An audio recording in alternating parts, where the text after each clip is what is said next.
Everyone wants to tell you how to make your first $1,000. They draw up some simple maps, tell you to skip the lattes, and act like it's a quick weekend project. But what they don't tell you is that the journey to that first grand is often a brutal, soul-crushing uphill battle that can take years of your life. It's a time filled with doubt, frustration, and that constant, nagging feeling that you're just not cut out for this. But what if I told you that once you finally conquer that hill, something powerful clicks? A shift that lets you sprint to your next $10,000 in just a matter of months. This isn't magic, it's not luck. There are some hidden forces at play, a fundamental change in both your mindset and the math that completely flips a switch in your financial life. In this video, I'm going to break down the invisible walls that make the start so incredibly hard, and then I'll reveal the exact changes that transform that agonizing crawl into a full-blown sprint. Because understanding this dynamic is the key to not quitting 5 minutes before the miracle happens. Let's be real. The phase between having $0 and having your first $1,000 in the bank is the absolute worst.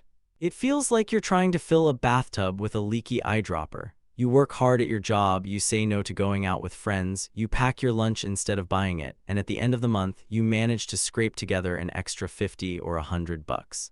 You look at your bank account and the progress is almost insulting. It feels pointless. You think to yourself, I sacrificed all of that for this, all while you're being bombarded with images of people online flashing their success, making you feel like you're falling further and further behind. This feeling isn't a personal weakness, it's not some character flaw. You are literally fighting your own biology. Neuroscientists have a name for this: temporal discounting. It's just a fancy way of saying your brain is wired to value an immediate reward way more than a future one. That $50 dinner out with friends tonight feels real, tangible, and satisfying. Saving that same $50 for some abstract, future version of yourself, it feels like nothing. It's an emotionally empty transaction. This isn't your fault, it's an ancient survival mechanism. Our ancestors' brains were designed to grab the sure thing right in front of them because tomorrow was never guaranteed. In our modern world, that exact wiring sabotages our attempts to build long-term wealth. So when you feel that intense pull to just spend the money and enjoy your life now, recognize it for what it is: a biological battle against thousands of years of programming. Then there's another weird psychological quirk called the house money effect. Your brain treats money differently depending on where it came from. The money from your 9-5 feels heavy, important, and hard to part with. It represents your time, your sweat, your energy. But a tax refund, a small lottery win, or that $20 bill you found in an old jacket, that feels like play money. Your brain is far more willing to spend that freely. When you're trying to save your first $1,000, every single dollar has to be carved out of that heavy paycheck money. Every dollar feels like a huge sacrifice. You haven't built a pot of money that feels separate from your direct labor yet, so the pain of saving is at its absolute peak. But maybe the most dangerous enemy in this fight is the one you can't see. It's your subconscious money scripts. These are the deep-seated beliefs about money programmed into you as a kid, often without you even noticing. If you grew up in a house where money was always a source of stress, where the story was we can't afford that, you may have a core belief that you're just bad with money. You might believe deep down that you don't have the skills or the discipline to ever save. These limiting beliefs act like an invisible wall. Before you even start, a part of your brain has already decided you're going to fail. So you try, you set a goal. But then, the siren song of a flash sale, a spontaneous weekend trip, or an unexpected car repair kicks in, and just like that, the $100 you painstakingly saved is gone. This creates a devastating feedback loop. You try, you make a little progress, you hit a setback, and that voice in your head goes, "See, I told you, you can't do this." You look at your tiny savings balance after months of effort and think, this isn't working. This is the brutal reality of the first $1,000. It's a war on multiple fronts. You're fighting your brain's ancient wiring, you're fighting weird psychological biases, and you're fighting the limiting beliefs you've carried your whole life. It's no wonder so many people give up here. They mistake the insane difficulty of the starting line for a sign that they'll never finish the race. They don't realize they are just a few grueling months away from a psychological breakthrough that changes the entire game. I remember the day it happened for me. I'd been trying to save for what felt like an eternity, doing all the things: budgeting, cutting back, picking up side gigs, and my progress was painfully slow. So many times I almost gave up. So many times I just wanted to throw my hands up and buy the stupid, expensive thing I wanted. But I kept going. And then one morning I opened my banking app and there it was. $1,001. It wasn't life-changing money. It couldn't buy me a car or a house. But just staring at that number, I felt a fundamental shift inside me. It wasn't about the money. It was about the proof. For the first time, I had tangible, undeniable proof that I could do it. I had won the war. This is the turning point. Hitting that first $1,000 milestone isn't really a financial achievement. It's a psychological one. Your brain, the same one that was fighting you every step of the way, suddenly has hard evidence that you are the type of person who can save money. This isn't just feel-good, motivational fluff. This is real, measurable behavior change. Psychologists call it self-efficacy, your belief in your own ability to succeed. When you have $0, a goal of $10,000 feels impossible. Your brain can't even figure out the path to get there, so it just defaults to doing nothing. But once you hit that first 1,000, something clicks. The psychological traps that were working against you suddenly flip and start working for you. Saving is no longer seen as deprivation, it's seen as an achievement. The pain of saying no to a purchase gets replaced by the pleasure of watching your account balance go up. It becomes a game. You start actively looking for ways to save instead of being constantly tempted by ways to spend. That little dopamine hit you used to get from buying something new, you now get it from transferring money into your savings. You've effectively hacked your own reward system. This is the most critical part of the whole journey. You have rewritten your identity. You go from someone who thinks, I'm bad with money, to someone who knows, I am a person who saves and builds wealth. That shift in identity affects thousands of tiny decisions you make every single day. It's the difference between seeing a sale and thinking, what can I buy, versus how much can I put away? The person who has saved their first $1,000 is exponentially more likely to save the next 1,000 than someone who's never saved at all. You've broken the cycle of failure, you've built the habit, you've survived the pain period and come out the other side with a new identity and a ton of confidence. This psychological transformation is the fuel that powers the sprint to come. You've spent years building the engine, now you're finally ready to hit the gas. So how do you go from a multi-year crawl to a multi-month sprint? Why does the landscape change so dramatically? It's because by reaching that first $1,000, you've gained access to 3 powerful accelerators. They were always there, but they were locked away when you were at 0. Now they're yours to use. Accelerator 1. Compounding skills and proof. The first accelerator has 2 parts. The first is the compounding of your skills. Think about everything you had to learn to save that first 1,000. You learned how to track spending, create a budget, negotiate bills, delay gratification, and maybe even start a small side hustle. These aren't just one-off actions, they're skills. And like any skill, you get better and faster with practice. The first time you make a budget, it's clunky and confusing. The 10th time, you can do it in your sleep. The first time you say no to an impulse buy, it hurts. The 10th time, it's empowering. You're not a beginner anymore. You have a financial toolkit. You've built the discipline and the systems. Reaching your second 1,000 doesn't mean learning it all over again. It just means running the playbook you already wrote. The second part of this is the power of proof. That first $1,000 is proof to yourself, which we talked about.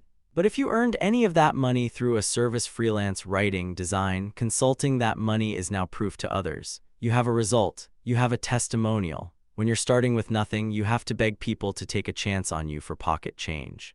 But once you have a portfolio, once you have a client who says, yep, they delivered, you're in a position of power. You can raise your rates. You can go after bigger clients. You're not just a person with an idea. You're a professional with a track record. This lets you scale your income in a way that just wasn't possible when you had 0 proof. Your earning potential isn't just adding up anymore, it's starting to multiply. Accelerator 2. The momentum mindset. The second accelerator is the radical shift in your mindset. You've won the first and hardest battle, and that creates a winner effect. You have confidence. You're not paralyzed by the fear of failure anymore because you have a concrete, recent memory of success. This new confidence lets you take bigger, smarter risks. When you have 0 savings, quitting a job you hate to start a business is terrifying. When you have a $1,000 buffer, it's still scary, but it's a manageable risk. You have options you didn't have before. More importantly, your identity as a saver is solidifying. Your brain, which once craved the quick hit of spending, now gets a bigger thrill from watching your assets grow. You start to think like an investor, not just a consumer. You ask different questions. Instead of how much does this cost, you start asking, what's the return on this investment? You see money not just as something to spend, but as a tool to build the life you want. This momentum starves your old limiting beliefs.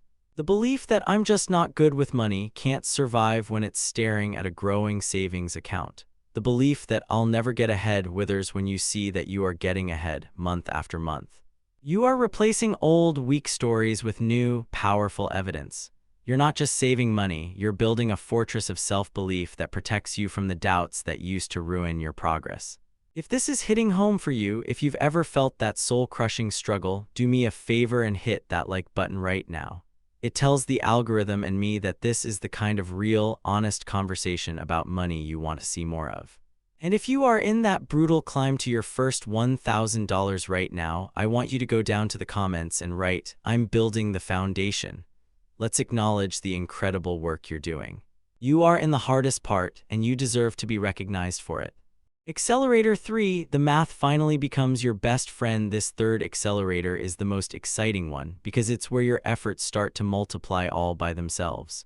I'm talking about the magic of compound interest. When you're going from $0 to $1,000, 100% of that growth comes from your own pocket. It's pure, brute force saving. The interest you earn on a few $100s is pennies.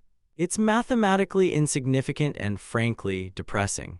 But once you cross that $1,000 mark and start investing that money even in a simple index fund, the math starts to change. Compound interest is where your money starts making money, and then that money starts making even more money. It turns your financial journey from simple addition into multiplication. Let's look at the numbers. To save your first $1,000 by putting away $100 a month, it takes you 10 months. All of that is your capital. Now, let's say you take that $1,000, invest it at a conservative 7% annual return, and keep adding your $100 every month. How long to get to your second $1,000? Not 10 months, it takes just over 9 months. The third $1,000, about 8.5 months. By the time you're getting close to $10,000, you're doing in 6 or 7 months what originally took you 10. Your contributions are still doing the heavy lifting at first, but you now have a silent partner working for you 24/7. A partner that never gets tired, never calls in sick, and whose only job is to make your money grow. While the path from $0 to $1,000 is a straight, uphill line, the path from $1,000 to $10,000 and beyond is an exponential curve. This is financial liftoff. It's the point where your wealth starts building its own momentum. The first $100 of interest is the hardest and slowest you will ever earn. Each one after that comes faster than the last. You stop just adding to a pile. You start growing a snowball that gets bigger and rolls faster all on its own. This is the mathematical secret the wealthy have always understood. Your labor gets you started, but compound growth is what gets you free. Okay, theory is great, but it's useless without action. If you're stuck in that initial grind, here are 3 things you can do right now to break through to your first 1,000. First, automate your savings ruthlessly. The best way to beat your brain's resistance is to take the decision away completely. Set up an automatic transfer from your checking to a separate high-yield savings account for the day after you get paid. This is paying yourself first, and it is the single most effective wealth-building habit. Even if it's just $25 a paycheck, automate it. Make saving the default, not a choice. Second, practice the bank it concept. This one is a game changer. From now on, whenever you save money, actually save the money. Your grocery receipt says you saved $12.24. Immediately open your banking app and transfer $12.24 into savings. Used a coupon for $5 off? Bank it. Chose to make coffee at home instead of buying a $6 latte? Bank it. This turns saving from an act of deprivation into a fun, rewarding game and makes your progress visible in real time. Third, try a 30-day spending purge. This is aggressive, but it creates rapid results.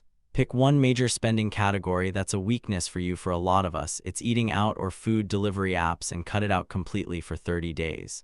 Delete the apps from your phone. The few $100s you can save in a single month can give you a massive psychological boost and prove just how much control you really have. It's a short-term shock to the system that can create a long-term change in your perspective. The journey to your first $1,000 feels like it takes years because it's not just about money, it's a psychological war. It's a fight to unlearn a lifetime of bad habits and limiting beliefs. It is you, in the trenches, forging a new identity one painful dollar at a time. That brutal, uphill battle isn't a sign that you're failing, it is the price of admission. It's the cost of building the foundation for all future wealth. But once that foundation is set, everything changes. The next $10,000 comes in months, not because you got lucky, but because you are now armed with a new mindset, proven skills, and the unstoppable power of compound interest on your side. You've transformed the struggle into a sprint, so if you are on that slow, painful climb right now, please do not quit. You are in the most difficult and most important phase of your entire financial life. Don't you dare give up right before the turning point. Endure the battle because the sprint that follows is more rewarding than you can possibly imagine. I'm incredibly curious, where are you on this journey? Are you in the years to $1,000 phase, or have you broken through to the months to $10,000 phase? Let me know your story in the comments below. Sharing your experience helps and inspires everyone else in this community on the same path. And finally, if this video gave you the perspective and encouragement you needed to keep going, make sure you subscribe for more content that breaks down the real, unfiltered journey of building wealth. Thanks for watching.